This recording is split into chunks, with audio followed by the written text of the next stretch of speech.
73-63 is two things. Both New York City's high and low temperature on August 1st, which, by the way, August weather recap for New York, if you don't live there anymore, will be coming out when I make my way back up there in September. But also 73 and 63 is also the Mets record. And that is just a pathetic stain as to how poor their record is right now. Just so you know, since April 23rd, this is still a sub 500 ball club. And that's just pathetic and sad on so many levels. So as for the Mets, we're going to talk about a whole bunch of issues I see and why I think this team can make the playoffs, but why they won't do anything once they get into the playoffs. So the good news for the Mets is that the Reds lost. So the Mets are still 5 up on a playoff spot. The bad news is now you got to watch out for the Cardinals, since that was a team that beat the Reds. They're now only 5.5 back of the Mets as well. So if the Mets lose today, either way they're losing ground.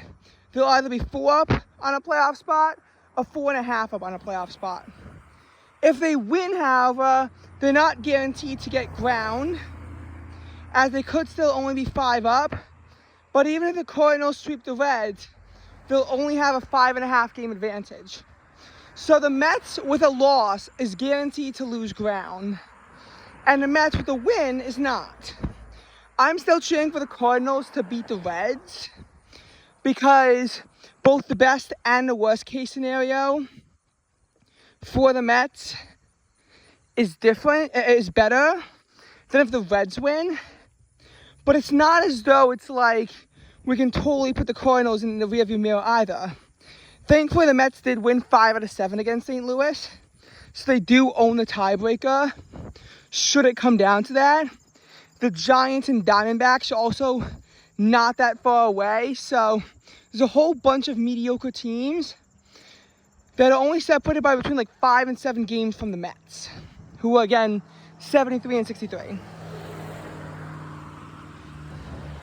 And the Mets still collapsed mid and late season, no matter what happens, after they were the best team in baseball with a 45 and 24 record, and then they bounced back to a 62 and 44 record before just imploding again. Either way, they had a really bad collapse. No matter which way you want to slice it, it was bad. However, if the Mets make the playoffs at least, it may not be as bad. And hey, you never know what could happen in the best of 3. I don't see this team having any shot of doing anything in the NLDS. Maybe wild card round, you get lucky a few games. But this series has really exposed a lot of the Mets' flaws. And it's not going to be easy after this. First of all, the Mets end the season against Miami. So if it's close, the Mets won't make it. We saw the Marlins spoil the Mets season in 2007. Anytime the Mets have a chance to play the Marlins late in the season, the Marlins always just find a way to win. So far, I've taken 2 out of 3. The best case scenario for the Mets, which is a bit unlikely, mind you, is that the Miami Marlins,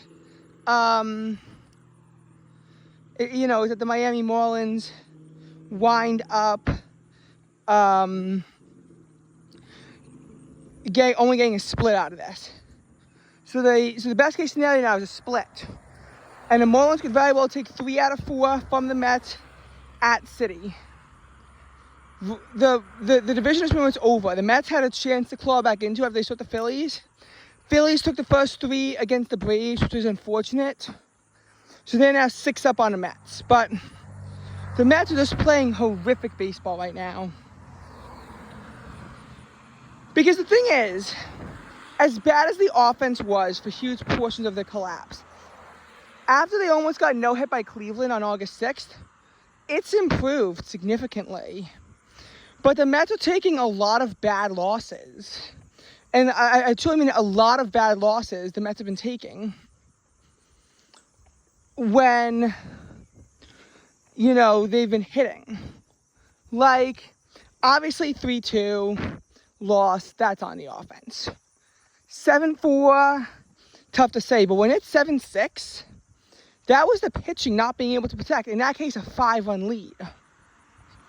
You know, when you look at their 11-6 loss to Atlanta, when they couldn't protect the 6-run lead, or their like 11-9 loss to the Mariners, they've had a lot of incredible offensive performances in games they wound up losing.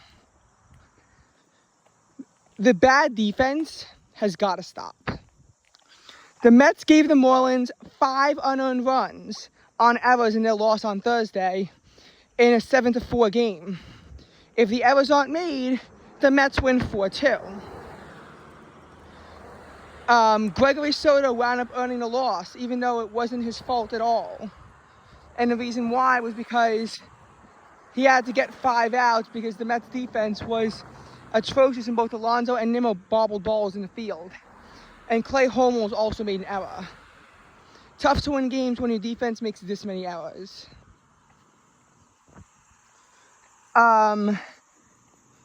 In the, what's it called? In the game on Friday, I get that the Mets won 19-9, but the Mets still gave the Marlins 3 unearned runs on an error by Lindor.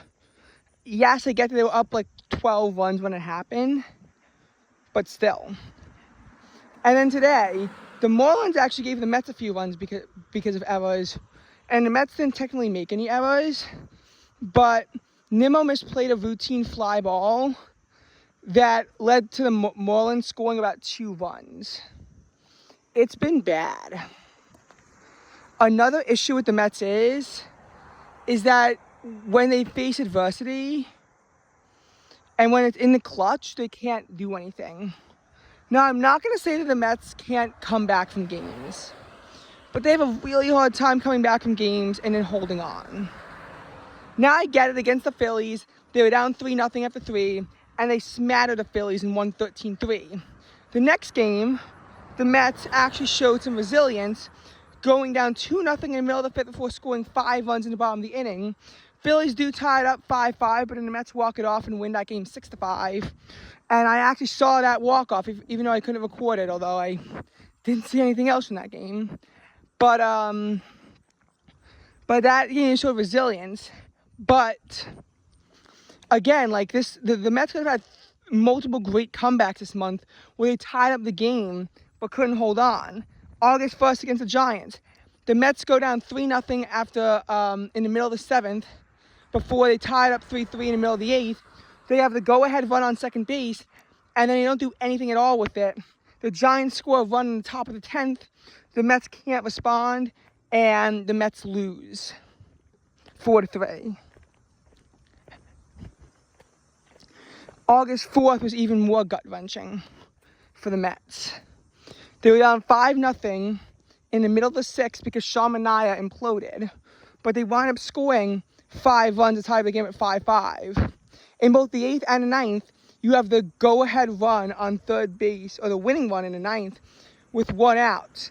And the go-ahead run should have scored too, but Mike Sauber was an idiot and has actually been making terrible decisions after that as well, because it just sort of got into his head as to what happened. Then Beatty makes a horrendous fielding error in the top of the 10th to let the Guardians go up 7-5, and the Mets lose 7-6.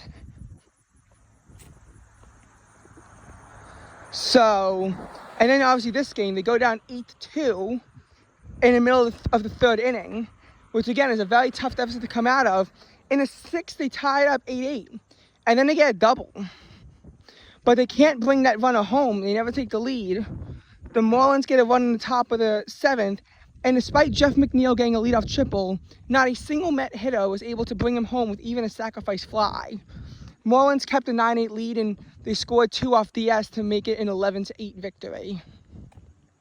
This is the second time, by the way, that Diaz has imploded in a non-safe situation against the Marlins at home, because he also did so on the 9th of April, back when the Mets were only 8-4. Well, 8-3 heading into that game. Now the Mets are 73-63. And again, there's a lot of issues that this team has to dissect, because not only can the Mets seem to not be able to come back from games, they also seem to blow a lot of leads. Because a lot of times when they have the offense, it scores, but it scores early, and then they just lay down and die. And in the month of August, we've seen this too many times. I'm mostly focusing on August because, you know, this has been a little bit different. Maybe when this collapse started in late July, but it's not as though, like, this is a thing where, like, the Mets,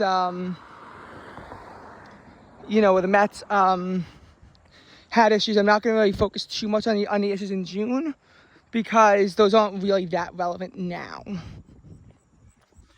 Anyway, going back to what I said about the Mets,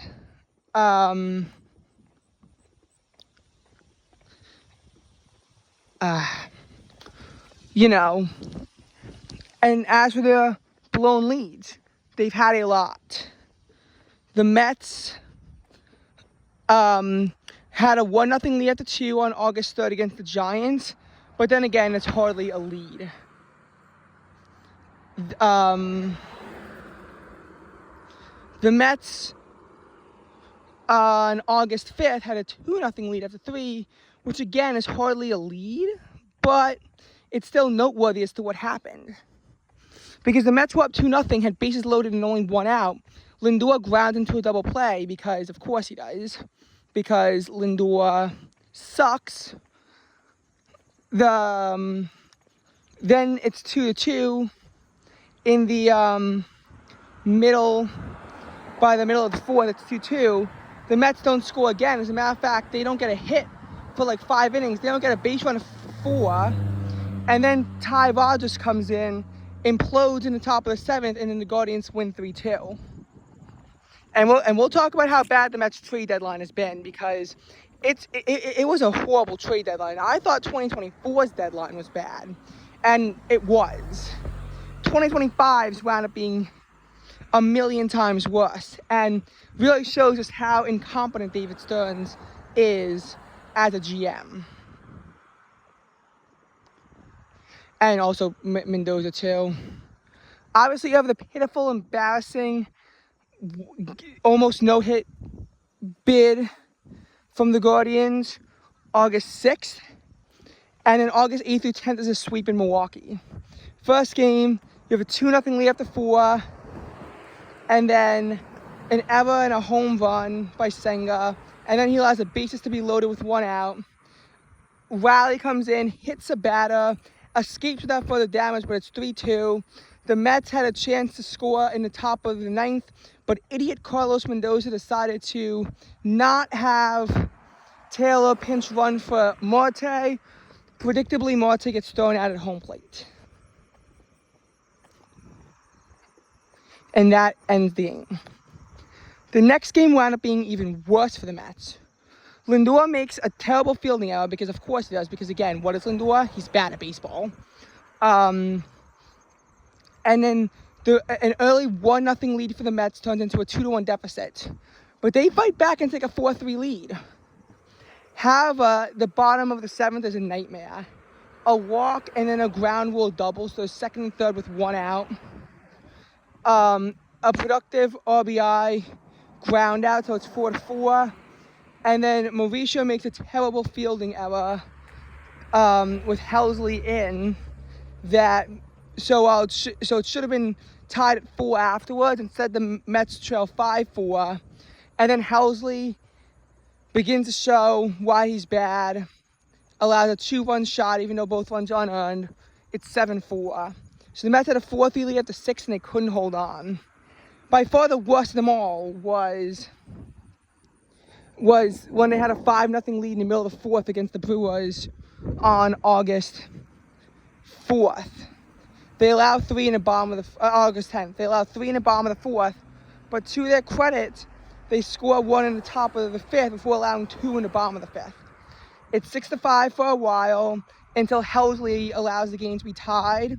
Diaz then allows a walk-off home run in a bottom of the ninth, and it's 7-6, Milwaukee. The Mets do actually get a win in the next game. They win 13-5 after the 7-game losing streak. But it doesn't really matter, especially because the Mets still had a 4-run lead they blew in an inning. They just actually responded with a good offense. And actually similar to the 12-4 win against the Giants on August 2nd, they had a 3-0 lead, and the Giants actually took a 4-3 lead. The Mets offense just responded immediately after, and that's why they won. Something that they couldn't do on, say, August 13th. The Mets had a 6-0 lead after 3 innings, but Peterson proceeded to have his worst start thus far of the season. He only got 1 more out and allowed 6 runs. Reed Garrett then allowed 3 and earned the loss in that game. It was 9-6 by the middle of the 4th, and any chance the Mets had of getting momentum back was wasted when Alonso got thrown out at home for the 3rd out. Oh, and then Paul Blackburn has to come in for mop-up duty and still allows 2 runs. The Mets lose 11-6. Next game, the Mets have a 3-2 lead after 7. Helsley comes in and allows 2 runs in the 8th, and the Mets lose 4-3. Oh, and then even more embarrassingly, in the next game that I went to, the Mets were winning 6-4 when I left after 5. It was still 6-5 after 6 because Rogers allows a run, but is mostly fine. But Helsley comes in, allows 2 runs, blows a save, earns another loss. So it's 7-6, and then Raleigh implodes. It's 10-6 before you know it in the middle of the 7th. It becomes 11-6 in the middle of the 8th. The Mets get 3 runs back. It's 11-9, but the Mets imploded so badly that it didn't matter at that point. The Mets do then go on a nice 3-game winning streak. McLean gets the win in his debut. So we actually see some degree of confidence from the Mets. As, obviously as we see Nolan McLean get the win in his debut. They win 3-1 in that game. But again, a solo home off of Edwin Diaz. So he's been regressing. And then they win 7-3 in the next game. Then Peterson goes 8 innings, only allows a run, so a masterful outing out of him. The Mets win that game 8-1 against the Nationals, but then they lose the series. And why do they lose the series? Well, in one game they go down 5-1, but it's 5-4 with a runner on third, less than 1 out, and they can't score the run. And then they don't have, and then they just don't score again and lose 5-4. And in the other game, the Mets had a 3-0 lead in the middle of the 4th, but of course the Nationals win 9-3.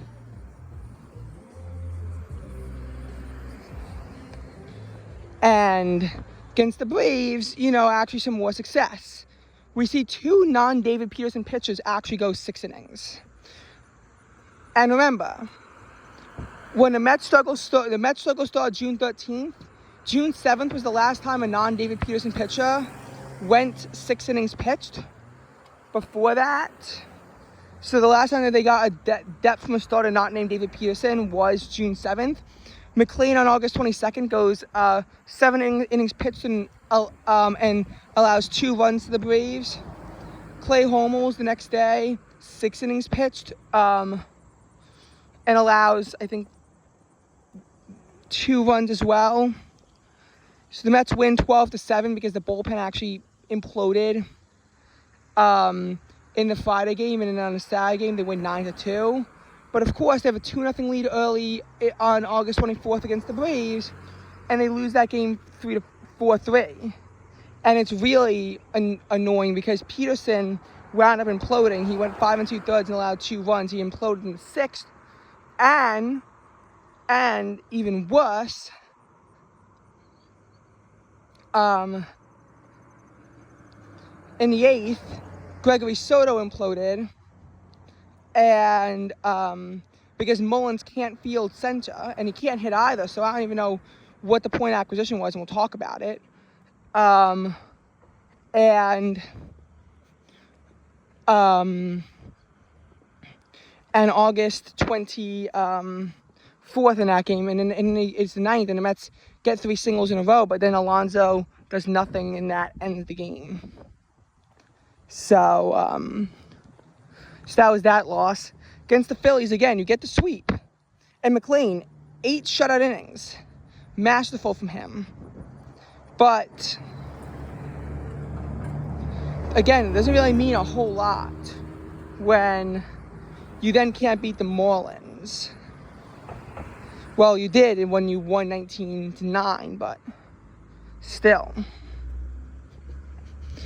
So, August as a month was somehow worse than June.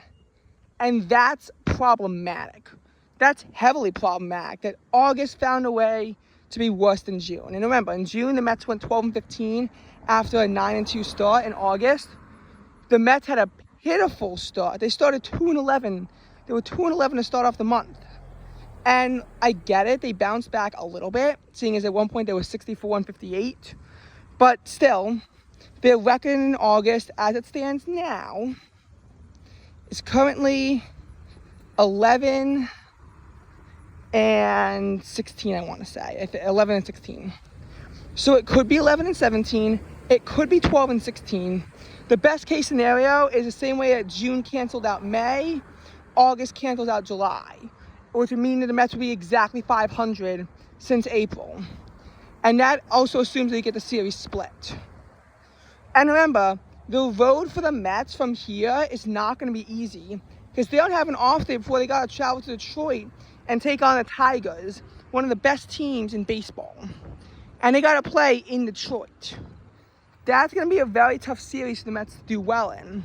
They finally have an off day on September 4th, and I'll be home 5th and 6th, so I'll get to try to get some content out from those games. But then the Mets play the Reds in what could still be a very critical series on the 5th, 6th, 7th in Cincinnati. And the Reds are a 500 ball club right now, but still, you know, they're the team that's chasing the Mets. September 8th through 11th is back to the Phillies, but this time I gotta play in Philadelphia. And I'm very scared about the series because here's the thing. The Mets have owned the Phillies recently, and Citi Field is an obvious house of horrors for the Phillies, as they've dropped 10 straight there. You know, the last time that they won a game in Citi Field was September 20th, 2024. Last time they won a series there was when they swept a 2-game series at Citi Field, May 13th to 14th in 2024. And that was when the Mets were atrocious, even at home. So Citi Field has been a house of horrors for the Phillies. They lost all 6 games at Citi Field this year. And in the playoffs, they lost both Citi Field games as well. Citizens Bank Park, though, has been a bit of a house of horrors for the Mets. I don't want to totally say house of horrors, per se, but out of the last 7 games that the Mets have played there, they've lost 5 of them. And it's obviously not, you know, good. It's obviously not good to lose 5 out of 7 there. Because they went there in June, and yes, they won one of the games 11-4, but the other games they lost 10-2 and 7-1. Granted, this was when the Mets were a very, very bad team. You know, this is when the Mets were absolutely embarrassing themselves in June on that 7-game losing streak. But still, you would have thought that playing the Phillies would have been rejuvenating for the Mets, and it clearly wasn't. In the NLDS, yes, I get that the Mets had that great 8th inning comeback in Game 1 of the NLDS, but in Game 2, the Mets held a 3-0 lead in the middle of the 6th, but they let the Phillies tie it up immediately. They get 1 back in the top of the 7th for a 4-3 lead, but then in the bottom of the 8th, they allowed 3 runs off of Diaz, and it's 6-4. The Mets tied up 6-6, but then Tyler McGill implodes, and the Mets lose 7-6 in NLDS Game 2 on a Nick Castellanos walk-off. And then when they played there in September, Real Muto got a walk-off hit against Edwin Diaz on September 15th in the bottom of the 9th. After the Mets had a 4-0 lead you know, through 3 innings against the Phillies, but lost 6-4 on the 14th. They did win the first game of that series 11-3, but again, you have to really think as to how bad the Mets have been in Philadelphia. You know, going back further, they won the game on the 16th of May in Philadelphia, but they lost the game on the 15th. So you got to think in terms of last 10 games in Philadelphia, lost 6 of them. Which again, I'm not saying is terrible. Obviously, it's better than losing 10 in a row to Philadelphia. But Philadelphia is not like this place where the Mets can just expect to go and be comfortable there. They can't. If they go into Philadelphia, you know, they still have to be careful because the Phillies are still a good team. Phillies are still a good team, and the Mets very well may lose that series, even though I think it'll probably go to a split. The Mets do play some bad teams in their homestand coming up. Like they play the Nationals, but they just lost 2 out of 3 of the Nationals. Then again, the Nationals also have Citi Field as a house of horrors for them. They have not won a game there since July 29th, 2023, as the Mets took, you know, I think the last 10 games at Citi Field, the Mets took all of those as well. So, not saying that Citi Field is an easy ballpark for the Nationals to go into, as you know, as well. But again, you never know. But even excluding that, I don't know who else the Mets play in their homestand. I'm gonna be honest. I'm gonna confess. I'm not entirely sure. I think the Mets have already played all the teams in the AL East because they swept the Blue Jays, lost 2 out of 3 to the Orioles and Red Sox, took split the 6 games with the Yankees, got swept by the Rays. And as far as the AL Central, they haven't played the Tigers yet. They got swept by the Guardians. They got took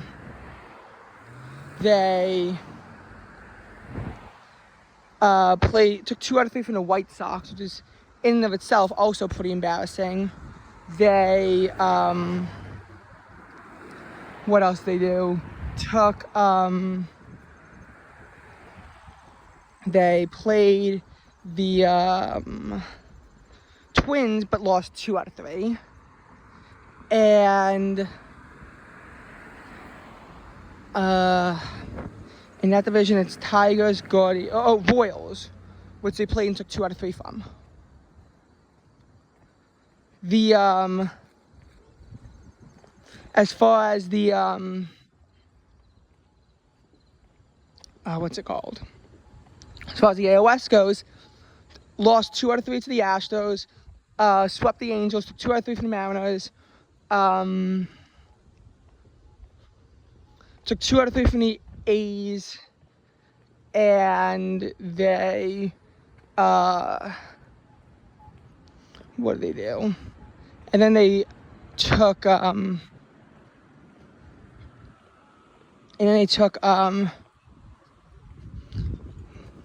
what's the final AOS team? Oh, the Rangers. Oh, they haven't played the Rangers yet. They have not played the Texas Rangers yet. So they have the Rangers and Nationals, and they have one more team in their homestand. They've already finished with the Braves, would have finished the Phillies at that point. Talk to the Nationals. Marlins is on the road. As we know, Central, they have a Cubs series on the road, but they've done that. They finished the Brewers. They've not finished the Reds, but that was already covered. Cardinals they finished with. Pirates they finished with. Thank God, because the Pirates are really a pain in the Mets' ass. Oh, the Padres. They have to play the Padres on a homestand, and that's the final team. So you have Padres. I think they're the team after the Phillies. So that's going to be a very tough series because the Padres swept the Mets at Petco. Maybe the Mets can take 2 out of 3 at Citi Field, but I don't really know. And that was also a horrific game for the Mets on July 29th against the Padres, or 28th, where the Mets had a 5-1 lead in the middle of the 5th, but in the bottom of the 5th, they proceeded to give the lead right back to San Diego. And then Mauricio got a solo shot just for the Gregory Soto to make a fielding error, they allowed the Padres to walk it off. They really kickstarted the Mets' whole spiral. The Mets then proceeded to then